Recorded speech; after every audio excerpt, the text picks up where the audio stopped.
Welcome to the Empowered Team podcast. I'm so fortunate to be here today with Diana Cutaia. And Diana has a wonderful background. She has a company called Coaching Peace, and she has this background in sport. She works with businesses. It's all about empowering people to be able to be the best that they can be and foster the environments for them to thrive and be able to do that. And that, as most of my listeners can tell, is something that I am so aligned with, so in love with. So, Diana, tell us a little bit more about, you've been a coach in sport, you've been an athlete in sport, you've worked with companies, you're in business for the last 12 years. Tell our audience a little bit about how you've gotten to where you are now and doing what you're doing now with your company Coaching Peace. Yeah, absolutely. Well, thank you so much for having me. I really appreciate it. So, I was, I knew exactly what I wanted to do with my life when I was 12 years old. So I got into sport, pretty early, had great early experiences in sport, I was a basketball player, but I played a bunch of different sports. And I knew at 12 that I wanted to coach. That was something that I was like, I definitely want to be a coach when I grow up. I didn't even know what that looked like because in 1982, when you were a female, it wasn't like there were so many opportunities that were available for you at all. So I knew Did that it did was you something that I, even did you even see any female coaches? Because I think of when I was 12 and there were, I mean, one of the sports I was in, figure skating, there was a female coach, but every other sport I was in, it was always male coaches. Do you even have any female coaches at that time? yeah. So at 12, no, like none Yeah. of my coaches were, Yeah. female. And by the time I got to high school, I had some really great coaches. And in fact, my high school volleyball coach I'm still friends with, my high school softball coach I'm still friends with, my high school basketball coach I'm really close with, lives very close to me now. So I'm 50, so it's 30 years of friendship. I know 50 is, I mean, Where I, does I that, still feel where, 25. how did that happen, right? I know. And I I look around at other 50-year-olds, I'm like, but you're 50, but I'm like, no, I feel like I'm 30, or I feel like and they're I acting know it's 50 and I'm not acting 50. I'm sorry, but no, I will never act. That is one thing I will never do, probably, is act my age. But um yeah, so I just felt like I knew what I wanted to do, but I didn't even know how to achieve that or what to do or how to get to that place. And when I was 21 years old, I had another coach who was like a mentor. She was like a surrogate mother to me, pass away. And she was coaching a lacrosse team. I didn't play lacrosse, I didn't know anything about lacrosse. But I was helping her as she was battling her illness during that time. So I was kind of part of the team, but not in a coaching context at all. And when she passed away, it was very early in the season, and the athletic director actually asked me to take over the team. And it was kind of like the moment for me when I was like, oh, I want to do this thing and I don't really know how to do it. And I did it so differently because I didn't know the sport, Mhm. so I had to rely on the team. It was like this very communal, community based idea of coaching. And I loved it. We went undefeated. We won a county championship. Like, we had tremendous success, and it was not a result of me at all. And I learned very early on that, like, a coach is a facilitator. A coach is somebody who comes in and sets a course and helps kind of create the scaffolding for us to reach success. But that if I took too much ownership, I would not empower my athletes to actually, like, be their best and to be resilient and to overcome and to problem solve and all of that. And if I gave them too much, then they felt lost, and they wanted direction and some support. And there was this, kind of 20-year period in coaching where I just was always looking for that balance. How do I create that environment? it's And it's I was just yeah, gonna go for it. say it's so fantastic and interesting how you're in an environment, you don't have a background in that sport, and yet, I think it's probably a bit of a reach to say it wasn't the result of you, but rather you're not burdened with the biases of what the tradition of that container would typically have. You are in a place where you're just willing to support that team the best they possibly could, be the leader the best you knew how, help grow their leadership the best you knew how for them. And then the results started to come without this container of these are the things we ordinarily do. This is why we ordinarily do it. The system that may have killed the spark, if you will, for Right, yourself right. or other people. Yeah, I think you really hit on it, right? There are a couple of things. Number one, I wasn't married to the status quo. I wasn't married to the way things were done or things because I didn't know how they were done. I had no like knowledge at all of the system at all. So everything that I was going to do was going to be different. The other thing was I had no ego because I had no experience. So I wasn't coming in here with any knowledge that I had to profess or know or anything like that because I had no knowledge really. So I had to come in with vulnerability. I had to come in with really like this idea of accepting and being willing to listen to others. And there was some real like strength and value in that. And I don't overly romanticize it in some ways, right? Like they probably would have thrived by having a coach who had some experience, and our success shouldn't just be the only measure. Like our wins and losses shouldn't be the only measure of whether or Yeah. not we were successful.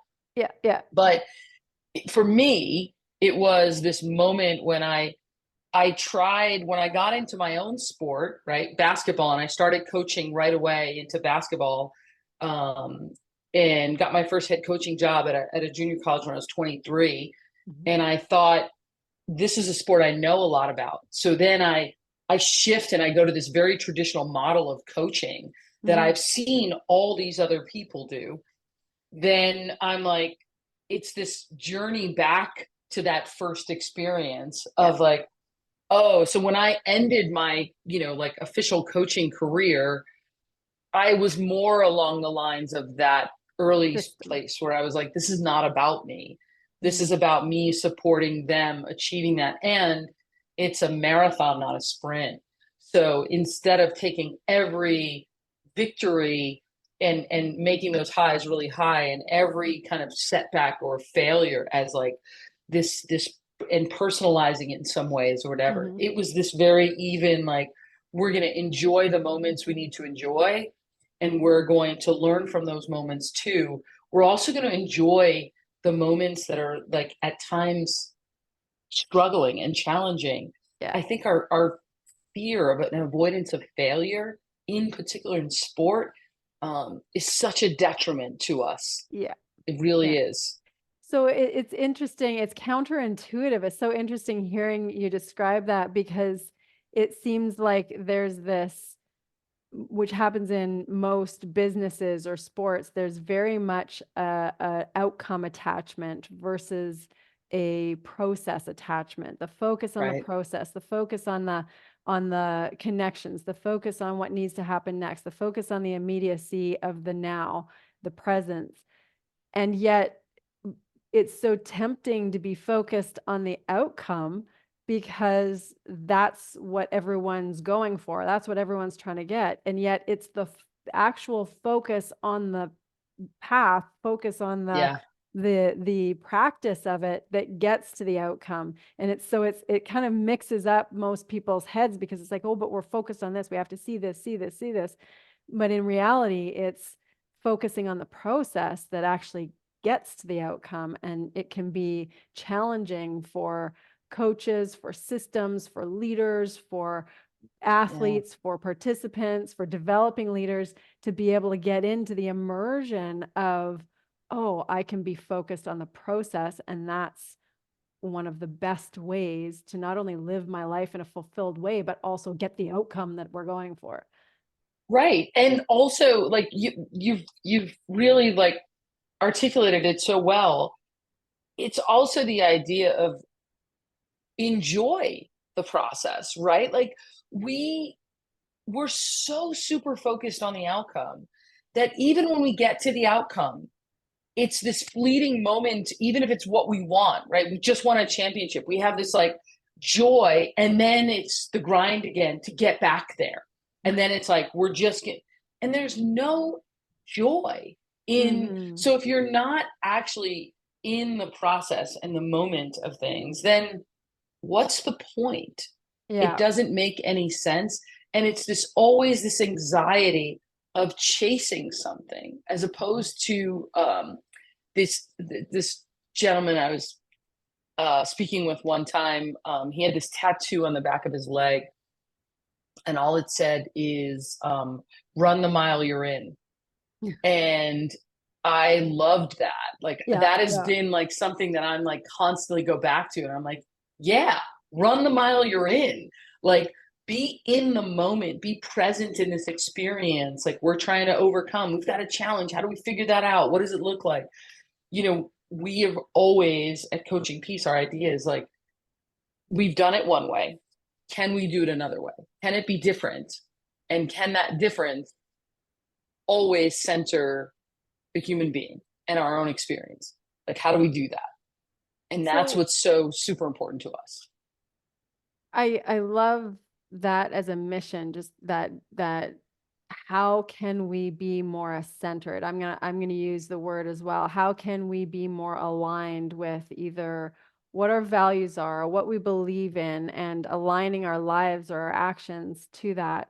What for you made that become so important in your life? What brought that to become basically a mission and a business for you?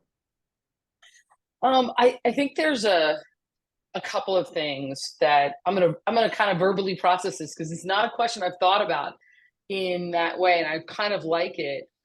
I think part of it is I'm a middle child. So like part of it is always this idea that I'm always trying to bridge this gap of like, is everybody okay? Is everybody all right? How do we create an environment where everybody's okay? So there's that, right? And that's somewhat of my own trauma response in the experiences that I've had in my life and all of that. I've also I get tired with the idea that this is the way it is, and this is what we kind of have to accept, and this is the system we live in, and this is the environment we have. And I if you want a different result, do something different. And we are so unwilling, especially in sport, and you probably see this, all the time. We protect this institution of sport, so much, and we are so unwilling to change it because we've romanticized what it is. It's so embedded in our identity, right? And in particular in US culture, right? Like it's so tied to who we are, this idea of like the ways in which we play sport are the ways in which we engage in the world, right? It's so kind of embedded and tied into that. So for me, like the idea when we started Coaching Peace, it was simply I watched the amount of violence that was in the world, and I saw how desensitized we became to that violence, and that violence being direct violence, like actual war, right? I looked at it also as structural violence, right? It's the ways in which poverty, racism, sexism, homophobia, cultural violence, like all the different ways in which we had violence. And when I started Coaching Peace, I thought, oh, we have that violence exists. And one of the ways we perpetuate that is through the way we coach sport and what sport looks like, right? And I thought, oh, if we could coach differently, then we could create environments of peace. And I thought when I began that peace was the absence of violence. Like that was just like peace being the absence of violence. So if there's no violence, then there's peace. And what I found was that actually it is not just the absence of violence, but it is also the presence of safety. It's the presence of unconditional love and care. It's the presence of empathy. It's the presence of vulnerability. All of those things also have to be there.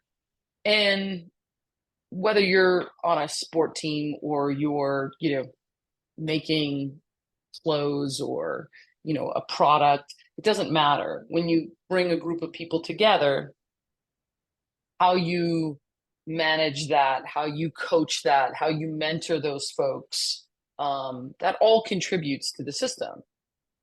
Sport has just always been the thing for me that I am drawn back to, even though we go into these other areas and we're in the corporate environments and we're in nonprofits and we're doing all this other work in education. Sport is the thing that I still come back to and I say, but if we could just change here, I think we can make a big difference. So we're always trying to change that in any way that we possibly can. I love hearing about how this has developed for you, because it exemplifies who you are into business and into your impact on the world, which basically is living your purpose into the world.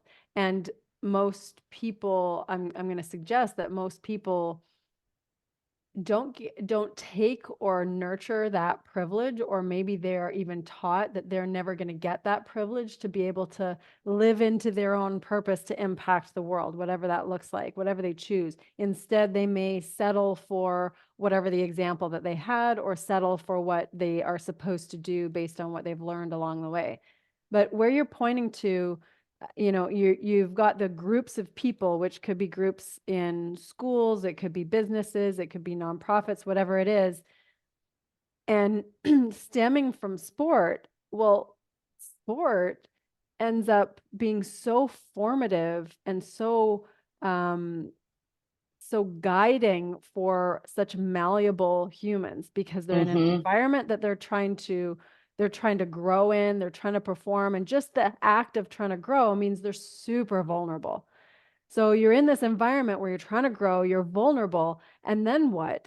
You're being told how to be or what to do in order to fulfill on that. And so you're in the pressure environment that, okay, I have to behave this way and do this thing in order to grow. So we're literally impacting young people, young humans, young lives for their entire future, not just for the duration that they're in that sport, but for their future of business, of family, of relationships, of whatever. We're forming them because they're adopting what is supposed to be. And so many Right. people in sport are going to say to you, and I've said this too, just how much I gained from sport, how much sport taught me, how much grit or perseverance or resilience or whatever it gave me, which is all true. However, at what cost in certain environments? And when you actually shake the system a little bit, or examine the system a little bit and go, could this be done in a way that nurtures what humans actually need and want more, so that we've got even more ability or stability in our humanness? Like what could happen in this system in order to systematize vulnerability, to systematize empathy, to systematize support, to systematize connection, along with whatever else we're trying to teach in that group of humans called business or sport or whatever? That is absolutely it, right? That is the thing. We romanticize sport so much. So like to your point, I learned a lot in sport. I also learned a lot of not great things in sport. I learned how to ignore my body at times, Mm-hmm. to try to like overcome things, to just persevere, to push through, to walk it off, to shake it off, right? I learned how to kind of ignore and suppress things at times because you just have to persevere, as opposed to actually feeling it, processing it, going through it, like, and we don't value any of that. And then we wonder why we're so pent up, why we have like all of this inability at times to process our own emotions and feelings and things like that. So like, yes, I learned a lot of things around perseverance and grit and all of that in sport. And also that wasn't great all the time and didn't give me the skills that I needed to do at all. And how do I then do that differently? How do we actually allow for that in sport? how do we kind of change things about sport that create an environment where I can feel like I can be my true kind of authentic self, and not that like, I miss a shot and I need to sit down and cry and like take it me out, like there are some things that we have to kind of like push through in the moments, but then not being able to like feel that emotion at times is also detrimental. Yeah, to Um, be able to decompress later or be able to process it. right. Like I had an athlete that when I was an athletic director that I had to medically decertify. And in a game because for competition for a while because he kept wanting to kind of like put it's like get a cortisone shot or do something Mm-hmm. to kind of mask the pain, and I was like, it's not, that's not worth it. Like I can't in all good conscience allow you to continue to hurt your body in the Mm-hmm. pursuit of a game. Like I can't, right? Like we were a small school, like it wasn't, nobody Yeah. was losing millions of dollars by not being able to play in that one game, and there was that idea where you have to say like, hey, this is not worth, you are worth more than this right now, and Yeah. we have to care for athletes in that way. Yeah. And my background coming from national level sport in multiple different sports, whether it was hockey or volleyball or rugby or rhythmic gymnast, there was a lot of types of athletes that I worked with. And at the national level, it's that if you are not at said caliber, you end up being cut. So there's a lot of heartbreak, there's a lot of loss. Um, and there's this, to your point, there's this scenario where people are treating themselves like, well, I wasn't good enough, therefore I'm not good enough. I wasn't good enough for this, therefore I'm not good enough. Oh If yeah. I don't, Mm-hmm. if I didn't perform, and the heartbreak and the lack of worth that they then experience is impactful for not only the moment, but sometimes for their lives. And in those scenarios, I can say personally for myself, I worked with multiple national teams, but very much like many of the athletes I worked with, there was very much the self-efficacy via achievement, the self-worth via achievement. So if the outcome is reached, then I'm going to feel good about myself. If this is done, then I feel good about myself. If I can do this many cleans or chin-ups or whatever it is, then I'm going to feel good about that day or that training session or whatever it is, Wow, right? yeah. Yep. And then in the long run, we mentioned being 50 years old. Then in the long run, when an autoimmune illness comes up and you wonder why, and you start to connect the dots and trace things, and then realize that, wait a second, I've had chronic pain for how long, but ignored it because I trained myself to ignore what were all the little things. Oh, it's just old injuries. Oh, it's just this. Oh, wait a second. No, I limp when I stand up from sitting down for however long. But this, I am a product of that type of environment for so long, or a product of the outcome of either parents or sport or environments that didn't take those things into account. Would I do it for someone else? Absolutely. But for myself, hold the same worth for myself? Not necessarily. And this is quite literally in high performance environments the norm. It's simply the norm to go, well, perform at all costs and keep performing at all costs. And oh, wait, in a business environment, we're going to pull an all nighter and we're going to pull another all nighter because that's just what has to be done. Right, Why? right. Why? So I'm curious in that, where's the entry point for that deconditioning? Where have you found is the entry point where we can actually get people to shift? Is it a moment when they themselves have that realization, or is there like a way that we get folks to actually be like, oh, wait a second, I understand what you're saying. I think there's two things personally. I think that number one, for a lot of people, it's a low point. It's a point Right. of such a low point that is a rift in their own identity that says, oh my gosh, how can I be at this? This isn't who I am. How could this have happened to me? How could I have gotten this sick? How could I have gotten this detached from my family? How could I have, there's some sort of low point. There's that. Mm-hmm. The other part though, I think is group influence, because if there's a strong culture, and I believe this in working with companies or working with teams or working with entities, so the groups that you're describing, is that the because we're social creatures, if the culture that we're in is one that's a higher level than we are currently operating at, then we rise to that level. If the Right. culture that we're in is lower than something that we currently operate at it, and this is an influential group to us for whatever we want, then we lower ourselves to that level. So unless we're in a group that actually supports our own growth or our own nourishment or fulfillment, then we're going to be influenced by that group. And I Right. mean, Right. the studies show that, but when it comes to our influence of 5 people, for instance, but it's also so prevalent in cultures, just cultures in general.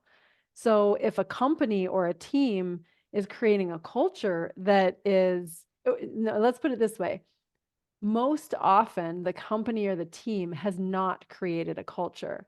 And so what develops is a unintentional culture. Right. Right. And so it can be literally a collaboration of the dysfunction of a bunch of individual humans that can become the culture, or it could become something that is magical and you've suddenly got this team chemistry, this group chemistry that's so intangible. It's like, how did that happen? But at the same time, it is a culture. And then wherever anybody is, whether their mood is low, whether they are not capable of a certain thing, they will rise to whatever that culture is or drop to whatever that culture is, because it will influence them. And that, Yeah, and that makes so much sense in the, we talk about cultures all the time, and that if we're not intentional about them, it's not like they don't exist. There will always be a culture that will emerge within an organization when you have a group of people together. Whether or not you want to be intentional about what that is or not, is up to you. And what's so interesting is that you kind of reminded me about is the idea that so many times, we get coaches in particular, but even managers, and managers will call us up and say, my team, there's a lot of dysfunction on our team. We've got a couple of people that we really need to like weed out. And this is what I think. I don't think they're working hard enough around this, or I don't think they're doing this. And coaches will do the same things, right? Like, I'm sure you've seen it even on a national level. I hope less than on an amateur level, but where they'll walk into a locker room and say, like, you're not trying hard enough, you're not pushing yourself hard enough, you're not doing this. The lack of responsibility and self-reflection that people who have kind of like responsibility over groups has is mind-boggling to me, right? So when I go into an organization and a manager or supervisor says, this is what's going on with my team, they're, blah, blah, blah, blah, whatever it might be. And I'll be like, how are you contributing to this? And like, well, I'm trying to do my best. I'm doing whatever I can, in this, and they're yeah, not doing yeah, that, and they're yeah. not doing this externalization. And the same thing, like, have we ever had a coach that's walked into locker room at halftime and said, okay, I didn't call a timeout at the right time on that. And I Yeah. know I kind of messed up the flow there. The scouting report, I wasn't on that scouting report. So I'm noticing now that we need to make some tweaks and changes, right? I'm going to take some responsibility. What did you all notice out there? What are some of the things that you all noticed that we might need to change? But instead, we take on this like, I'm in charge. I am flawless in Yes, every yes, way. And I'm going yes. to tell you all the ways in which, and I'm going to motivate you in a way by telling you all the things that you should be doing and that you're failing at in this. And folks don't want to be led like that, but it also disempowers them to even begin to think about taking responsibility. And if we don't take responsibility for the things that we're doing, we really won't change. We're not going to like move in a good direction in that way, because we're always going to avoid being responsible for something, because it's protective for It us. looks bad. It looks bad if we're not doing all the Right. things right. And well, I love what you're pointing to there, because you're talking about there's this overconfidence bias, and an overconfidence bias is it's literally called the Dunning-Kruger effect, and the nickname for it is being stranded on Mount Stupid, because an overconfidence so an overconfidence bias is exactly that, where the person can't see so many things because they think they're so knowledgeable or they think they're so right. But the more important thing that you're describing is that it then disconnects. It then, by not being part of the solution or part of the problem, then that leader is then disconnecting themselves from their own group, which is Right. exactly what they don't want to do, but that's what they're unintentionally doing by trying to be really right, trying to be, unfallible, if you will. Right, right, absolutely. And that when we're unfallible, we never look at ourselves. So we're never really going to improve and be the best that we possibly can be, because we're never going to say, "Oh wow, I should change that. Oh, I see what I'm doing there. Oh, I should do that differently. How might I do that? I'm going to go explore. I'm going to go learn. I'm going to go educate myself about new things." We don't ever do that. And then we don't ever actually create that in our athletes. And then our athletes grow up into our earlier point around this idea of like how we perpetuate some of these things that are not valuable. Are we ever really able to work with ourselves and look at the good that we do and be really proud of that, and also look at the things where we need improvement and say, ooh, I could have done that better, and Yeah. be able to admit that and say that out loud, right? Which Yes. is a thing I think a lot of athletes struggle with at times. Like, oh, we Well, either beat ourselves up, yes, right? it's having the grace to be able to say those things that we messed up on without making ourselves totally wrong about doing it. So on that note, if you think of leaders and you think of coaches, what would be and some of the needs that are there? There are needs in these leadership roles, whether they're coaches or company leaders, whether it's inclusion, diversity, whether it's understanding their employees, whether it's more vulnerability or courage. What do you think that leaders or coaches should be educated or educate themselves on? If there were maybe top three things, or what is the need? What are you seeing as the need for these leaders and coaches? What do they need the most to be educated on or finding and learning for themselves? I think there's a couple of things. The first of which is, we've had one way, kind of one model of leadership, right? Especially in the United States, like this very patriarchal view of leadership. And we've had that one model of leadership since the dawn of time. And we always kind of use that a little bit as the bellwether of, like, or not the bellwether, but the baseline, right, of what we should be. That's what good leadership is. And there are so many other ways to lead. There's so many other things that we can think about. There are so many other cultures, communities, environments where folks are leading in different ways. And explore the most marginalized, the ways of leading that we have pushed so far to the side in so many ways. Like, explore that, think about that. I've learned so much from exploring other ways of leading and being open to that, as opposed to this bias that we have, that this is the way it's supposed to be, right? That stuck in that status quo, like, Yeah. that's nice, but this, right? Like, it's the same thing when people talk about when we do work around equity within organizations, and people say, well, you know, this is really important. But in order to sell this to the higher ups, can you give me the business case for equity? Yeah, the stats, And the how it's going to right. affect the bottom line, how it's going to And I'm generate like, greater outcomes. no, even if there was a bit, no, I'm not going to do that because that denies someone's humanity and what is like you're valuable because you can do this, right? So we'll let you in our company because you're valuable in our ultimate bottom line. And you're like, no, I'm not gonna, partake in that at all. I actually want people to look at how do you lead through the lens of people? Because to your earlier point, if you focus on a process, if you focus on people, if you focus on like dignity, humanity, like who we are, you'll reach those outcomes that you want to reach, right? You may not reach them the way you want to reach them, but you'll get there, right? And that's okay, right? Like that, more importantly, when you do get there, you'll know you did it leading through the lens of people and Hmm. what their experience is, and how they do that. It's like when we manage through tasks as opposed to people, like, hey, we have this, I need you to get this, this, and this done, as opposed to saying to someone, hey, this needs to get done.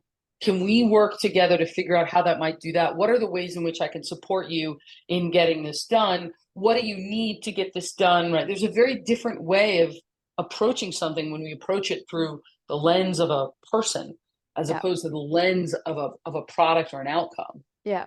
Yeah. It's deleting the people.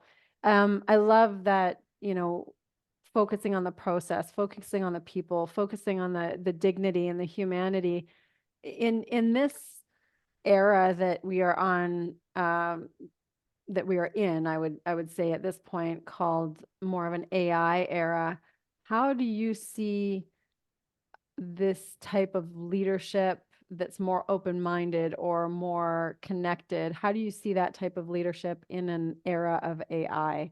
Do you see AI influencing things in that manner? What are your thoughts?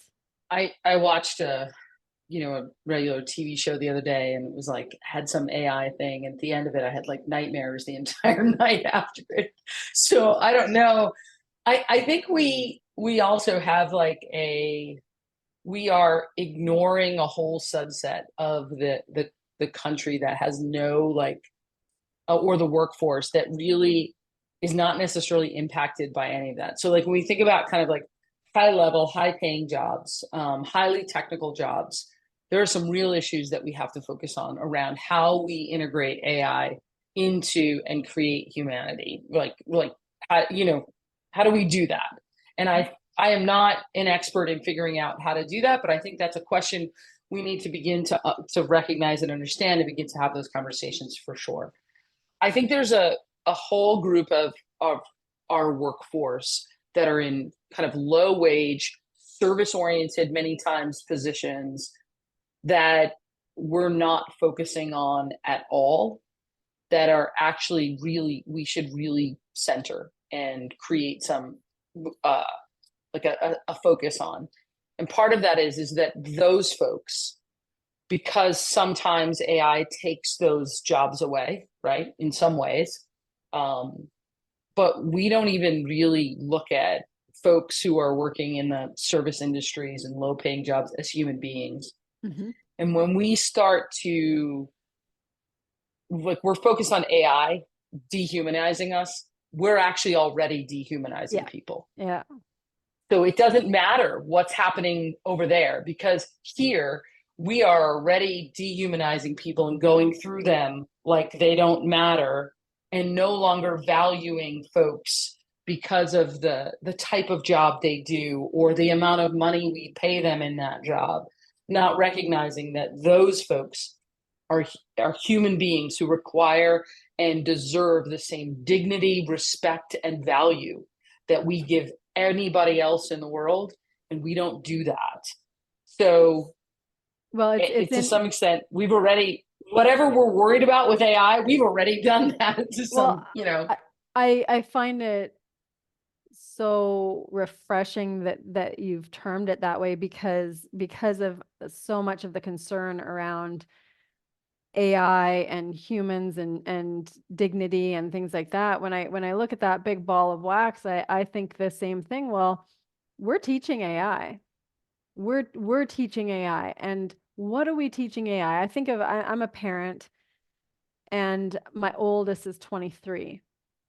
And so what I realize now, having an older child, is that there's a whole bunch of things I taught that human unintentionally.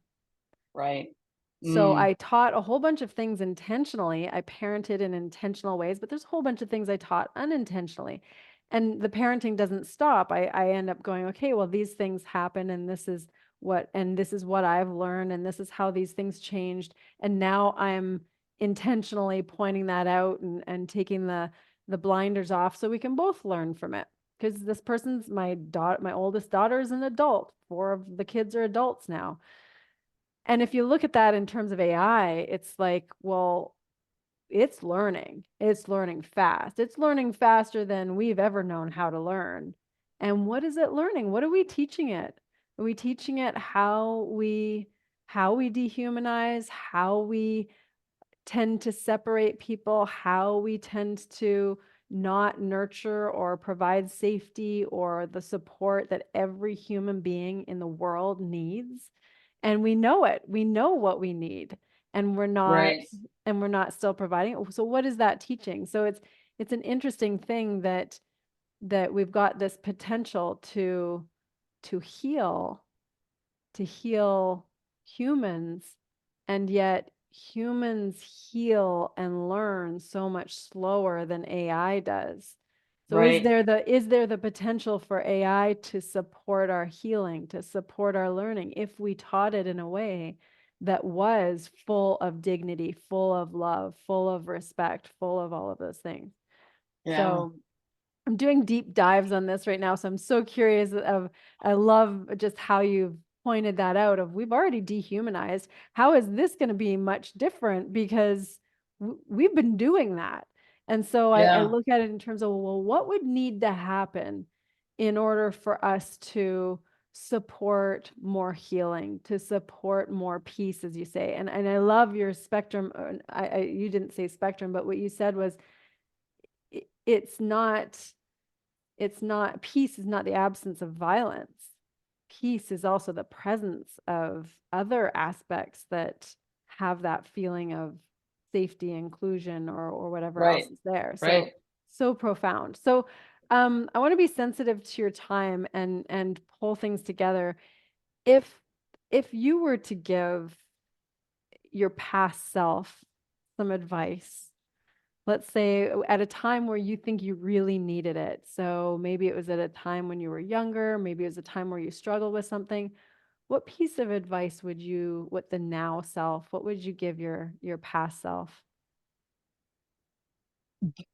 I'm going to say like two words.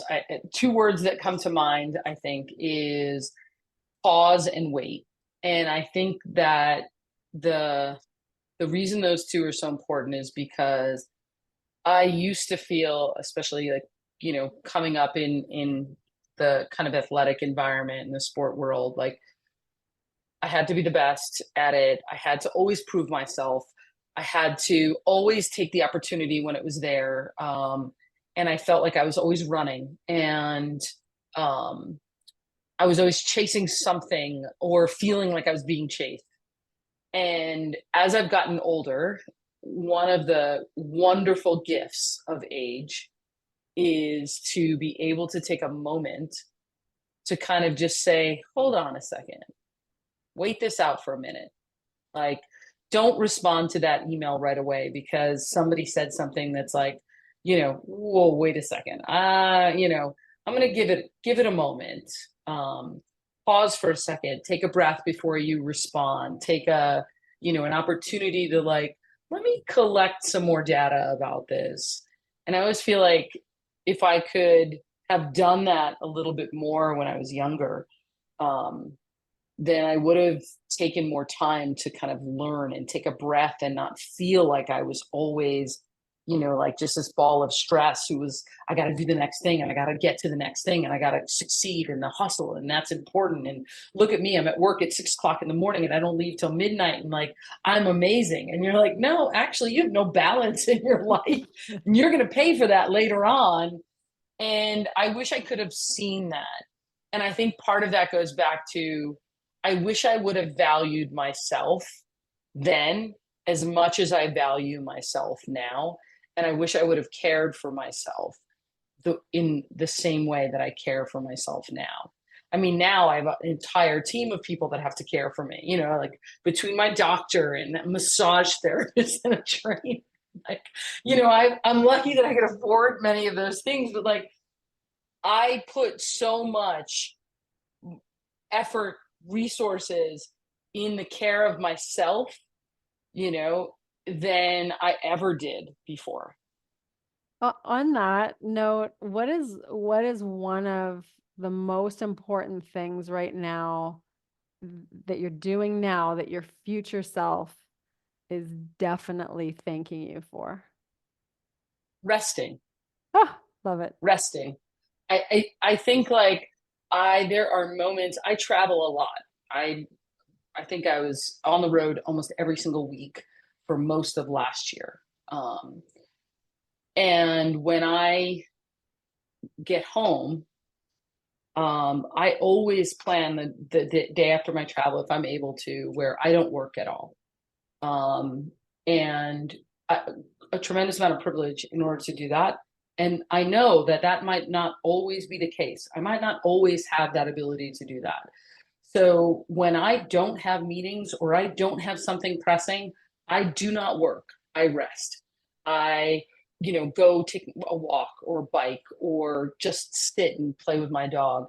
But I take the opportunity to actually rest. And I know that is going to be an absolute like gift as I get older. Just that like, oh, I took a breath, gave my little heart a chance to like catch up. Oh, I love that you've said that, because having a background as an athlete, having a background in sport, the one thing that I think most athletes learn when they're at a high performance level is that the travel isn't actually recovery, even though they're not on the court or not on the field or not practicing or not training. The travel, it does not physiologically recover our bodies the way that. And I'm so glad that you've described that as an example of your rest, because so many business people think that the travel day can be their day off of work or be there, and they don't understand that the travel itself, the sitting, the flying, the environments that they're in are not restful for our physiology. And so the fact that you've given yourself this incredible gift of resting after traveling or resting on that day for yourself is it's not selfish. It is high performance. It is self-love. It is the nourishment and human dignity that we all are craving, and giving it to yourself is the greatest gift. So Yeah, I'm so absolutely. grateful that you've said that example. Well, I'd love to wrap up here. I'm so grateful for your time. If people want to reach you and work with you, where's the best place for them to reach out? Honestly, just our website, coachingpeace.com. Obviously connect at LinkedIn. And folks are always welcome to email me at diana@coachingpeace.com. Excellent. And LinkedIn. I love it. Okay, well, I'm so glad we got to have this conversation. It felt so good, and we Likewise. we will stay in touch and do all the things. There's so much alignment between the two of our companies and us. So thank you so much. Thank you. I appreciate it.